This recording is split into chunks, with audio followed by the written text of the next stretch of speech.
Well, hello again, all. Um, I had indicated to you that the lecture for the first portion of Chapter 1 would be about rationalism and empiricism.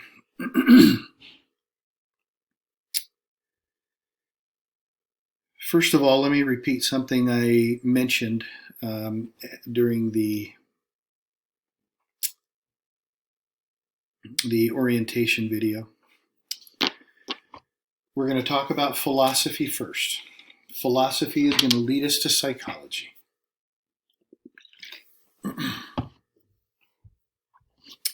The purpose of philosophy is to find truth. But there are many different philosophies, and therefore many different methods or ways to find truth. So, two of those methods are rationalism and empiricism. I'm going to hold this up in front of the screen so you can see a little bit what I'm talking about. Rationalism and empiricism. Now, I don't have a whiteboard, so writing things down like I would in a lecture will be up on the yellow pad here.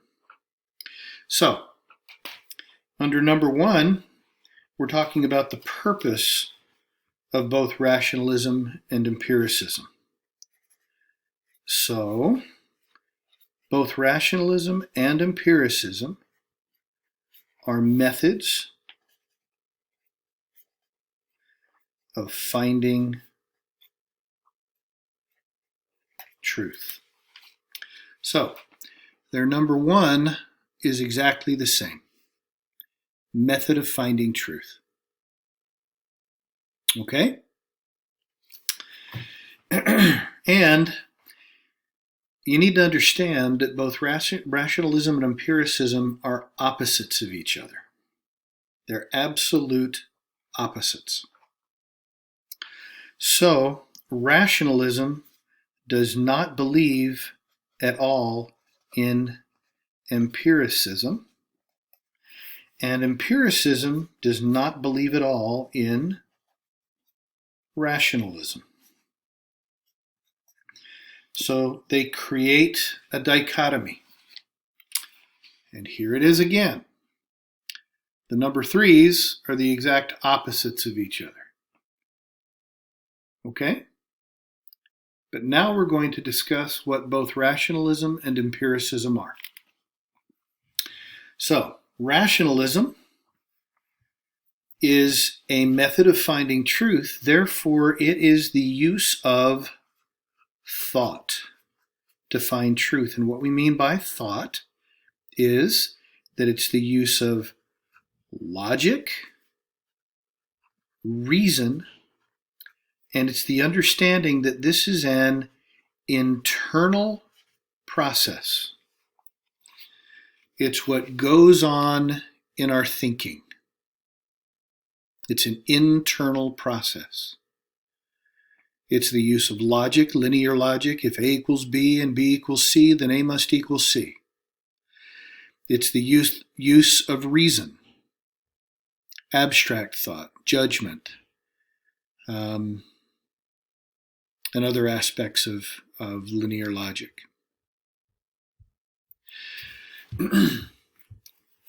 We do this all the time. We run into a problem and we use our thought process to somehow try to figure out the answer to this problem. That's the use of rationalism. Now, on the other hand, empiricism, its method of finding truth is observation. That means we use our senses. It's the recognition of the physical in the world, and it is an external process. So again, it's our ability to recognize what's going on in our world, to look at what's going on in our world, the use of our senses, the recognition of the physical world, and we recognize that it is an external process that we use on an ongoing basis. Now, we use this method of finding truth all the time, every day too. We simply observe what's going on around us and we gather data, and we let that data teach us about what is truth and what is not. Now, I'm going to discuss relatively quickly a host of philosophers. These philosophers have either rational or empirical leanings. And I want you to know which way they lean and how they have assisted us to work our way slowly over the course of time to the mid to later 1800s, where psychology first showed up. The first person we're going to talk about is Socrates. Socrates, we recognize, was around about 700 BC in ancient Greece. We know that ancient Greece is the center of Western philosophy. Now, we're going to be focusing on Western philosophy simply because Western philosophy is where psychology came from. That doesn't mean we don't like Eastern philosophy. There are wonderful things to be learned from Eastern philosophies. And we'll actually run into a few things that help us to understand rationalism and empiricism a little better, that look a little bit like Eastern philosophy. So, that being the case, let's start with Socrates. Socrates had his classroom out in the orchards, the olive orchards outside of Athens. And people would come and learn from him. Socrates came up with the Socratean method. So, for example, the first thing that's taught in law school is the Socratean method. It's a very simple method of discussing the location of truth. So, in the Socratean method, there's a debating process. We start out with a thesis. A thesis is an idea that we have. We believe it to be true. Every thesis, though, has its opposite. That opposite is called the antithesis or antithesis. Again, this is the Socratean method. Now, generally, we believe our thesis, and we don't necessarily like the antithesis, but what we find is that when we look at both the thesis and the antithesis, we find that there are good pieces from either one. That being the case, we find some aspects of the thesis and some aspects of the antithesis that seem to be true. Then we take the parts that work from both and they come together. But they come together into what we call a synthesis. Now, if you look at synthesis closely, the syn part means combination. And you're left with a new thesis. But the thesis isn't just parts A, B, and C from the thesis and parts D, E, and F from the antithesis. Instead, the two combine, and in their combination, they create something extremely unique.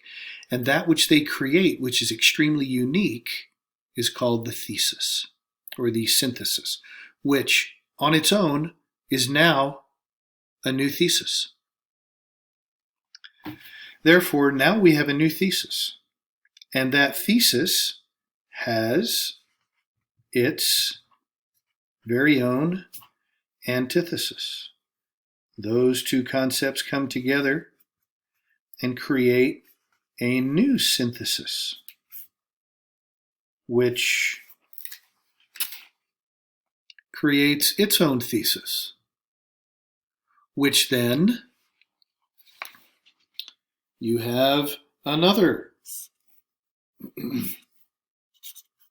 antithesis. And these two come together to create a new synthesis that then has etc., etc., etc. These are methods of finding truth. And if you've been following it, this is all about thoughts. Your original thesis is a belief. Its antithesis is a belief. Those two beliefs create a new thesis that has its opposite, etc., etc., etc. But any time you start with a thesis, anytime you start with a thesis, it's an idea. And an idea is a thought process. Therefore, the Socratic method is very, very rational. So Socrates and his method of finding truth was extremely rational. So we start out with Socrates as a rationalist. Socrates had a student. His student was Plato. Plato, what I'm going to do is create what looks like, if I can get this Sharpie to write, but it's not, so hang on one quick second while I pause. So, I've had to go gather a bunch of Sharpies, and it looks like I'm going to have to buy a bunch more. So, over the course of many years, the concepts of rationalism and empiricism have moved back and forth like a pendulum. So Socrates' student named Plato came along and took his idea of rationalism and kind of made an extreme out of it. He took it much further than Socrates took it. He turned it into the concept of spiritualism. Spiritualism isn't what you might think it was. Spiritualism wasn't necessarily religious. In fact, spiritualism believes that religion is a subset of it. So the spiritualistic process over here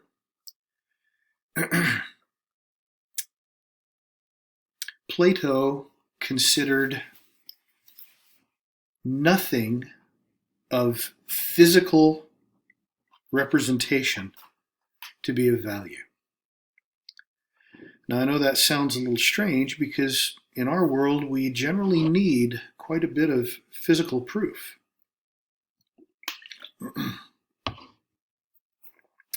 Physical proof seems to be a necessity for us.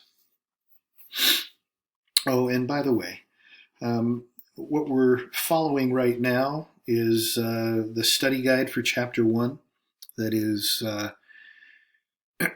in your first set of modules for Chapter 1. So you might want to be following along with this as we talk. That will be on your... no, I don't know if that's going to show up or not. There we go.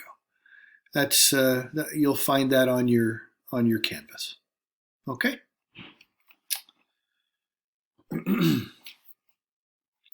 Plato believed in something called the world of forms. He believed that everything in the world had a spiritual existence that was transcendent or greater than its physical existence. And that our physical senses were only able to view the physical, and that everything that existed was truly far beyond anything physical. That our spiritual existence is much greater than our physical existence. So he believed that everything existed in the world of forms at a much higher transcendent level of its physical representation. And the only way that we could truly understand the spiritualistic existence of anything else around us was through our ability to go deeply within ourselves. Therefore, it's internal, as we talked about with rationalism. And the more deeply we could go within ourselves and understand ourselves, the more we were capable of understanding the spiritualistic existence of everything around us. That being the case,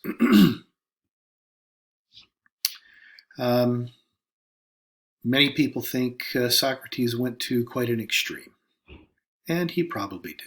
It was quite an extreme process. Well, Plato had a student. His student was Aristotle.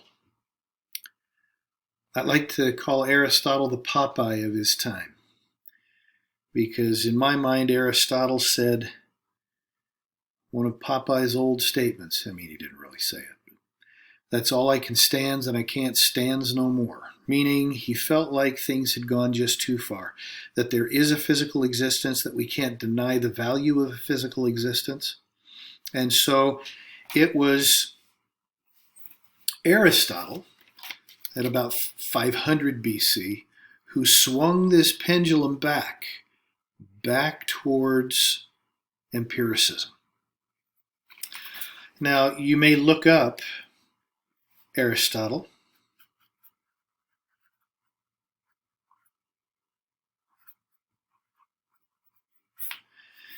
And you'll hear some pretty rationalistic concepts.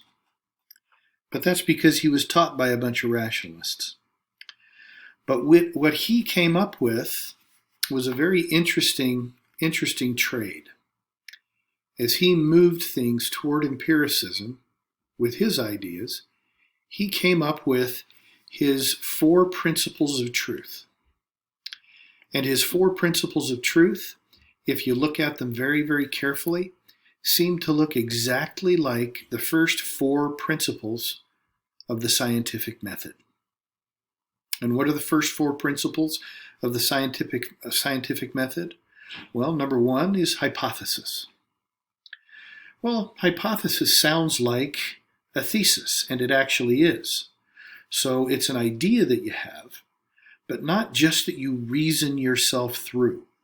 Instead, it's an idea that you try to find physical evidence and proof of. Because the next 3 steps of the scientific method are, first of all, create a methodology, design and methodology, procedure, that whole process of how you would carry out a study. The third principle that he came up with sounds an awful lot like data collection, which is observation, which is the basis of empiricism. So you observe and collect data. And then finally, the 4th step is data analysis, where you take the physical data that you've collected and you analyze it at some level. So, Aristotle really took things and swung them from a rationalistic perspective over to an empirical perspective. Now, he was about 500 BC, and he had a group of followers that ultimately became very strong in this process, who showed up first at around 300 BC. These folks were called the utilitarians. The utilitarians took Aristotle's ideas, and just like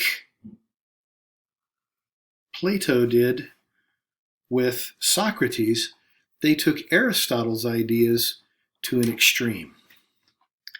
And they came up with a new ism.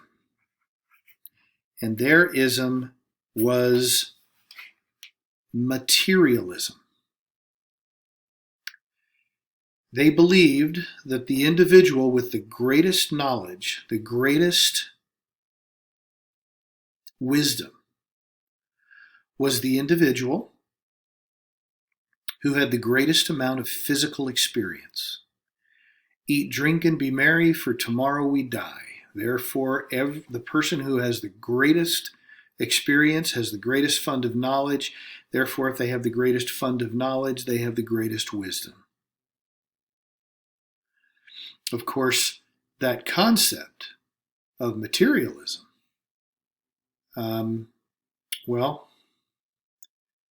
it's generally what leads cultures to crumbling.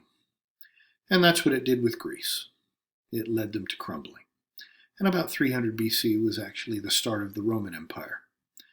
So things started moving in that direction. But the foundation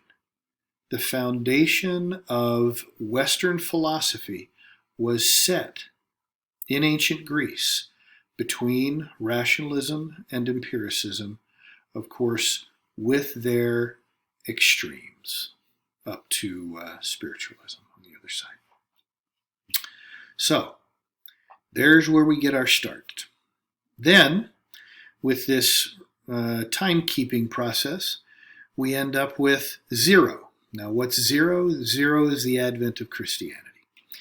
And you might ask, well, did the advent of Christianity have a great deal of influence on Western philosophy? Well, of course it did.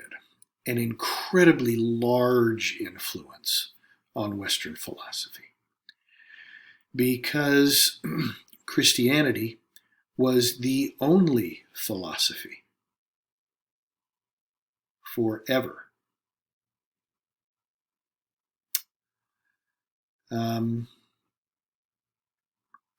for 1,000 years. Nobody argued with it either. Now, that took a little while to grow. It wasn't very popular to be Christian in the Roman Empire at first. But after about 150 years from the advent of Christianity, along came a new philosopher.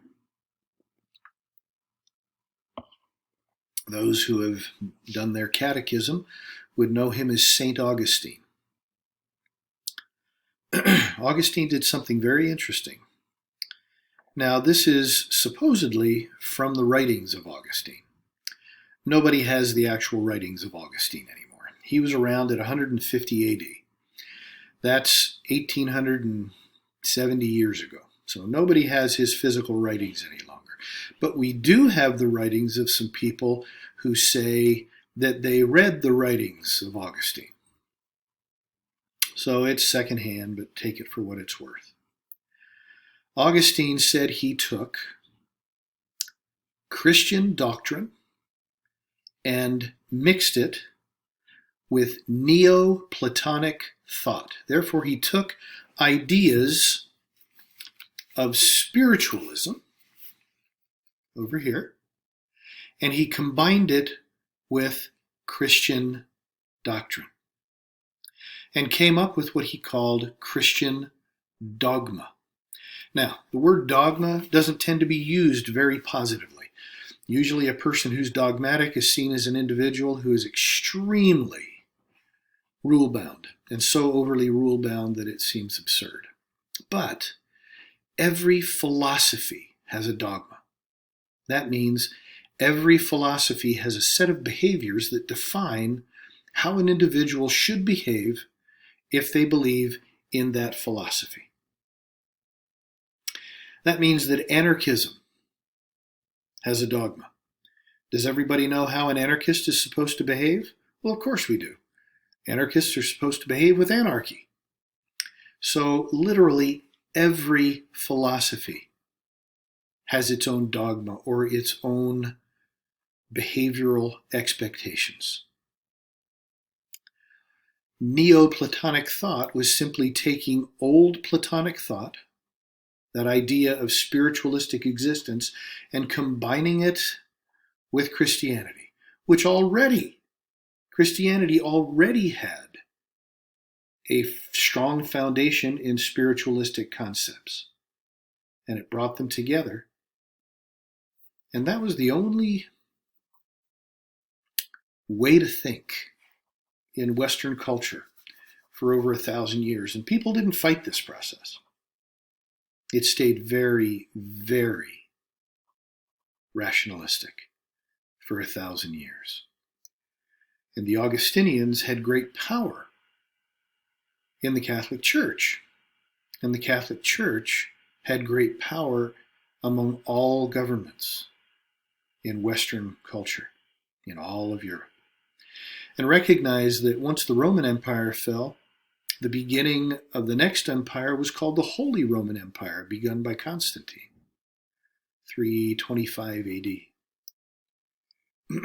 And Constantine made Christianity the state religion. And the Holy Roman Empire is still considered the largest physical empire that's ever existed on the face of the earth. It included all of Europe, all the way to the North Pole, all the way down to the south of Spain, all the way to the west, to the British Isles, all the way to the east, well into Russia, all the way down south, well into the Mideast, all of which was considered Persia at that time, and well down into especially the northern portion of Africa. It was a gigantic empire. And Constantine used the concept of having a state religion to get everybody to listen to him and do what he said. And the church agreed with him in that process. And therefore it made this rationalism an extremely powerful thought process, as I said, for over 1,000 years. There were people who tried to bring other types of thought into play. There was Copernicus. Copernicus was an astronomer. He came up with the idea of heliocentrism. In about 900 AD, he introduced to Europe the idea that the sun was the center of the universe. Well, that was not accepted very positively, because the Augustinians of his time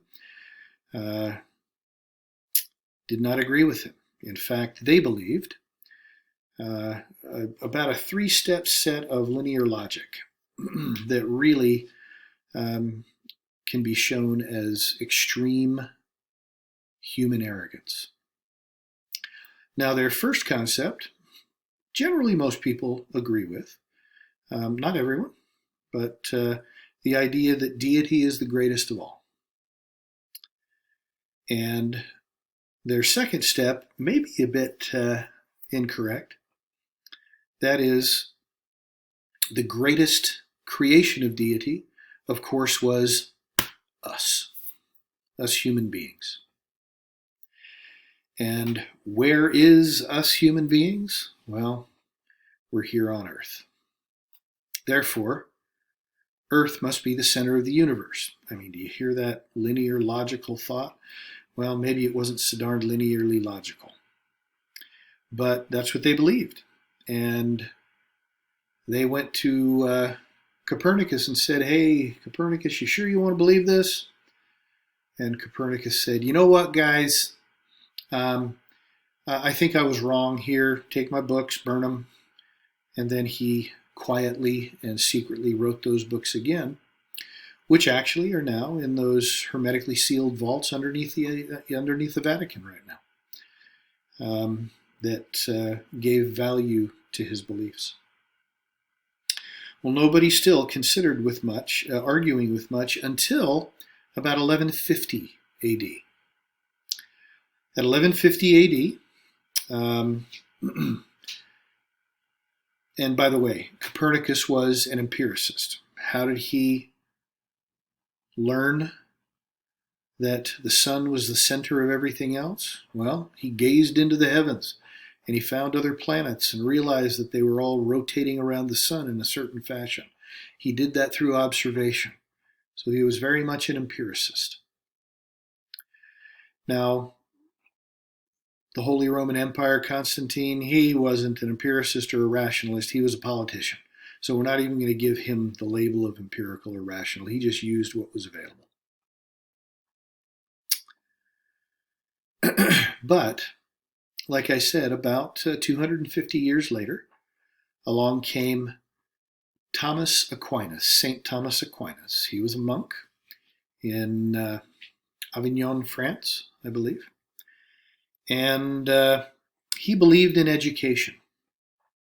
Now recognize this is about 1,000 years from Augustine. Well, what did Aquinas do? Aquinas, believing in education, founded the first university in Europe. Recognize there were many universities throughout the world. In the Mideast and in the Far East, there were numerous institutions of higher education. Europe was way behind the curve. But Augustine believed that the common man, at least the common man who was rich enough to pay for it, should be educated. And so he created the first university. And man, Aquinas made bank. And all of a sudden, all sorts of convents and abbeys and all sorts of other religious groups started creating universities and colleges all throughout Europe. This movement was called scholasticism. Scholasticism simply meant that they believed in education. And Aquinas very much believed in education. He was founded in education. He believed in it deeply. So I'm not just saying that he did it for money, but he did make bank, and it made a whole lot of other people decide they wanted to set up their colleges and universities too, and colleges and universities sprung up all over Europe. And at that point, prior to that point, most of Europe was extremely illiterate. Less than 2% of the population could read. And reading does something to the human brain that most people don't recognize. It does pretty amazing stuff. Now,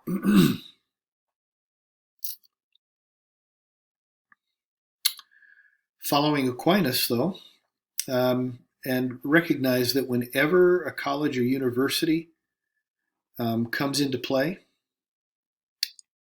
they will always argue against the current mode of thought. And the current mode of thought was rationalism. And so Aquinas, in founding scholasticism and the first university, started arguing empirical concepts. The reason that he started arguing empirical concepts is because no one was doing so at the time. And so that was the process that occurred over the next while. Now, into the early and mid 1200s came along Galileo Galilei. Most people have heard of Galileo, another astronomer like Copernicus. And he came up with many discoveries. Some people say he discovered the telescope. He did not. He perfected the telescope. He made it much better. And he came up with many concepts. The whole idea of the world not being flat was being argued now back and forth. He did a good job of presenting some good ideas and concepts. His movement, and this was very much a scientific movement, continued for a good 100 to 150 years. And then came the Great Enlightenment in Europe. What was the Great Enlightenment? The Renaissance. What does the word Renaissance mean in French? It means rebirth. Rebirth of what? Rebirth of classical thought. What does the word classical mean? The word classical or the classic is always the oldest or the original. And what was the original in this whole process? Socratic and Platonic thought. And so that was brought into play. All you have to do is look at the art. Think of Greco-Roman art of ancient Greece and ancient Rome. It was always very physically accurate. And look at the art of the Renaissance. The Statue of David, for example. Very physically, recognizably accurate. I think the poster child of the Renaissance was Leonardo da Vinci. Now, you'll look up Leonardo da Vinci and you'll see that he was an inventor, you'll see that he was a scientist, but it was such a powerfully rationalistic time that I actually call Da Vinci a rationalist, although many people would disagree with me. And you can disagree with me. I want you to disagree with me, except on the test. You can't disagree with me on the test. So, sorry for that.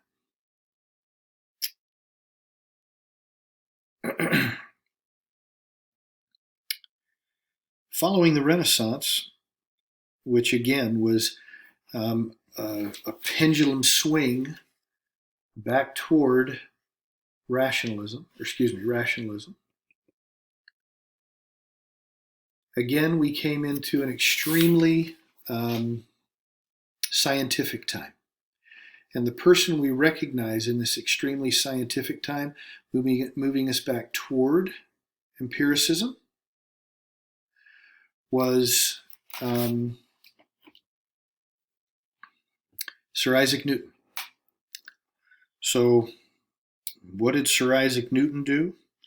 Sir Isaac Newton discovered gravity, right? Nah, the first person who tripped and fell discovered gravity.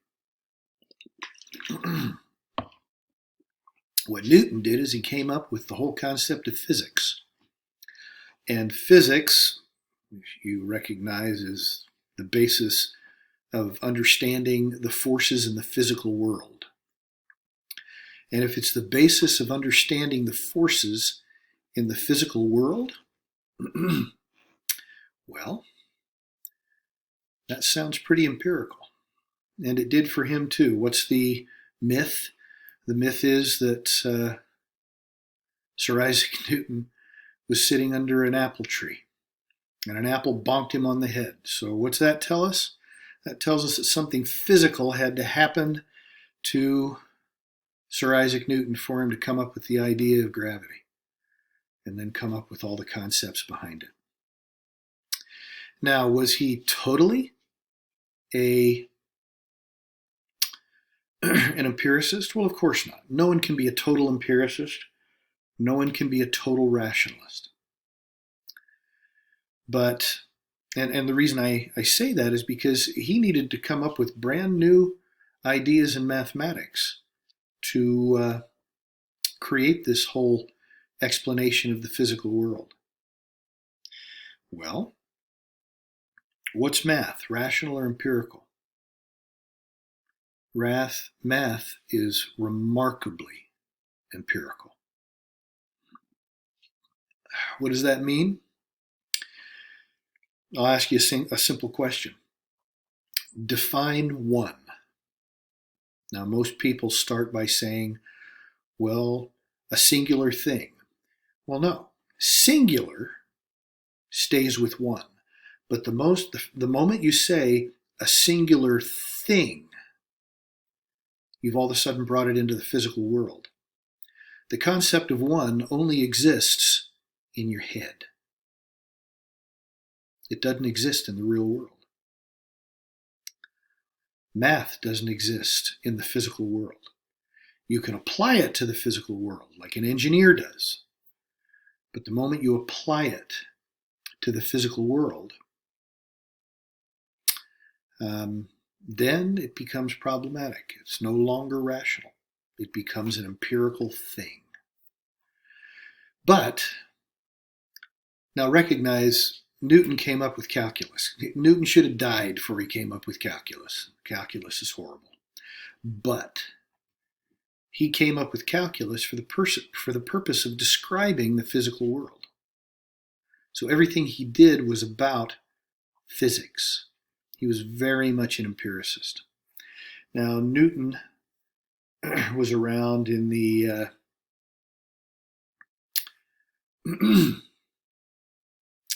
1500s, late 1500s, early 1600s. Following Newton, though, and as you'll see, the pendulum between rationalism and empiricism is swinging back and forth more quickly. Why? Because communication methodologies increased. People had the mail system.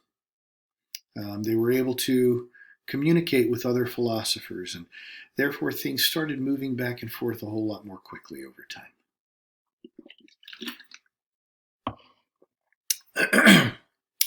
Now we get into the later 1500s, and we find René Descartes, a French philosopher. René Descartes also was a mathematician. Have you ever heard of the Cartesian plane? The x-axis and the y-axis, and y equals mx plus b, and the regression line, and then you add another variable onto it, and you're able to graph curves, and you add another variable onto it, and you're able to create a three-dimensional concept. Yeah, you all learned that kind of stuff at least once in the past. Well, he was very much a mathematician.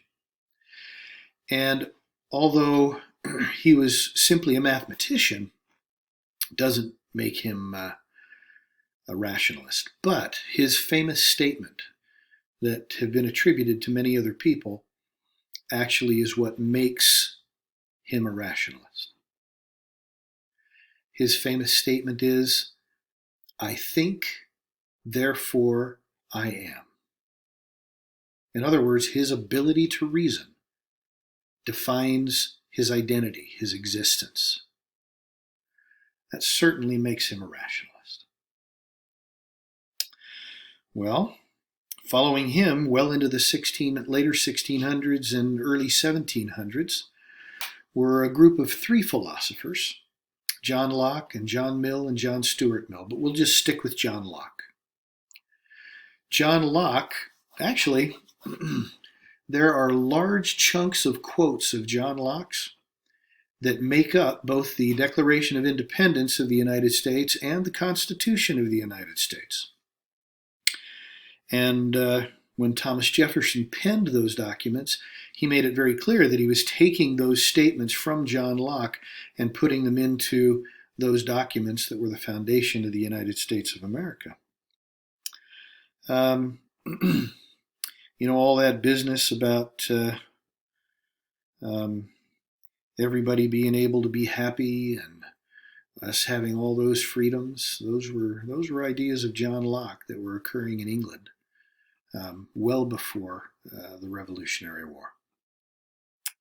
So, John Locke is considered to be quite the empiricist, mostly because he talked an awful lot about the need for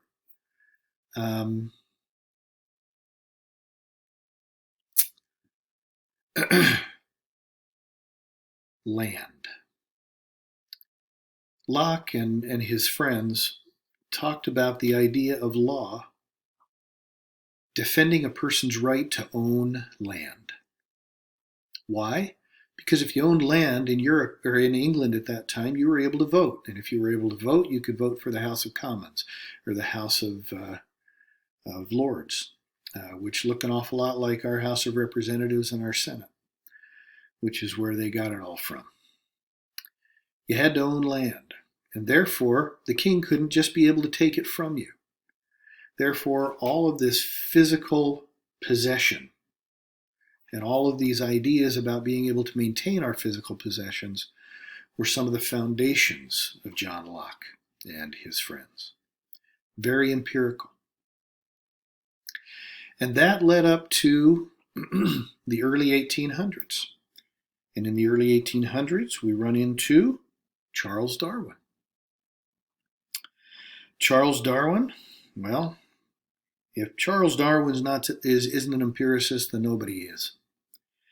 Charles Darwin came up with the theory of evolution. How did he come up with the theory of evolution? Well, Charles Darwin sailed around the world on His Majesty's ship, the Beagle, kind of like Snoopy. He sailed around the world. He stopped at the Galapagos Islands. He stopped at the Canary Islands. He stopped at lots of different places. And he observed, drew lots of pictures. I would not be able to be considered a scientist nowadays if I lived back then, because I can't draw for anything. As you can very well tell with my pretend attempts to write something. But Charles Darwin, after he did all that observing of giant tortoises who lived on different islands in the Galapagos Islands, and the finches in the different islands in the Canary Islands, and et cetera, came back and found that different species were doing a very good job of surviving because they had changed in comparison to others in their same species on different islands to better maximize their potential to survive in that different environment. Well, that's where he came up with the theory of evolution. That's a very empirical process.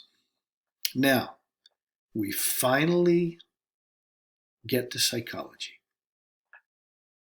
And where's psychology? Psychology showed up in the 1870s. Now we're going to dive into this whole process of psychology in the next lecture. In the next lecture, we will talk about the 8 schools of psychology that you will be responsible to know. And that, again, is on your first study guide from Chapter 1 in your Canvas shell. And hopefully you can dive into your book some and look ahead, do a little bit of reading, understand who these different individuals are.